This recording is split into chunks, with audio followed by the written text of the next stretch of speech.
Praise lord. దేవుని వాక్యం నుండి 23వ కీర్తన 6వ వచనం చదువుకుందాం. నేను బ్రతుకు దినములన్నీ కృపాక్షేమములే నా వెంట వచ్చును. చిరకాలము యెహోవా మందిరంలో నేను నివాసము చేసేదను. దావీదు దేవుడు తన కాపరిగా ఉండి తన జీవితాంతం అంతా కూడా కాపరి ఎలాగైతే మార్గమధ్యంలో నడిపిస్తాడో, మరి పక్క నుండి దారి చూపించి, మరి త్రోవలో క్షేమము, మరి భద్రత, పోషణ ఎలా చూస్తాడో దేవుడు తనకి అట్లా ఉండి సమకూర్చిన విధానం దావీదు తెలుసుకోగలిగాడు. దావీదు స్వయంగా చూచాడు. గొర్రె ఎలాగైతే కాపరిని చూడగలుగుతుందో అలాగా దావీదు తన జీవితంలో దేవుణ్ణి చూశాడు.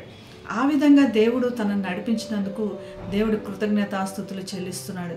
ఇంతకాలము దేవుడు నాకు కాపరిగా ఉన్నాడు, యెహోవా నా కాపరి అని చెప్పుకోగలిగాడు. నాకేమీ లేదు, నా జీవితాంతం అంతా కూడా నాకు దేవుడు కాపరిగా ఉన్నాడు కాబట్టి నాకు ఏమీ లేకుండా దేవుడు నడిపించాడు అని దేవుణ్ణి స్తుతిస్తున్నాడు. నేను బ్రతుకు దినములన్నీ నాకు ఒక్కటే కోరిక ఉంది, ఇంకా మిగతా జీవితంలో కృపాక్షేమములు నా వెంట రావాలి.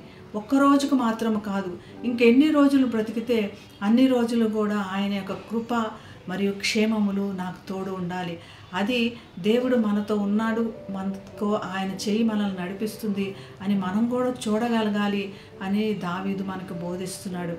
తన కోరిక అంత మాత్రమే కాదు, మరియు చిరకాలము యెహోవా మందిరములో నివాసము చేసేదని అంటున్నాడు. ఈ జీవిత ప్రయాణంలో దేవుడు తన కాపరిగా ఉండి నడిపించాడు.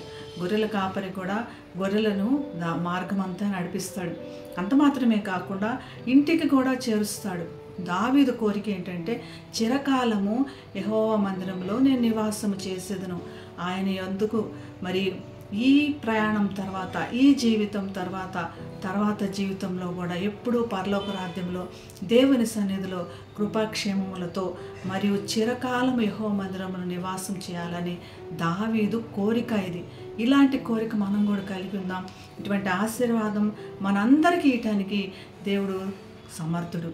దేవుని ప్రార్థన చేసి ఈ ఆశీర్వాదములు పొందుకుందాం. పరిశుద్ధుడైన యేసయ్య, మరి చిరకాలము నీ నివాసములలో మేము నివసించడానికి, మరి కృపాక్షేమములు ప్రతి దినము మేము అనుభవించడానికి మా అందరికీ దయచేయండి ప్రభా. ఈ లోక ప్రయాణంలో మార్గం తప్పిపోకుండా మా చేయి గట్టిగా పట్టుకోమని యేసు నామమున ప్రార్థిస్తున్నాం తండ్రి. Amen. Have a blessed day. God bless you.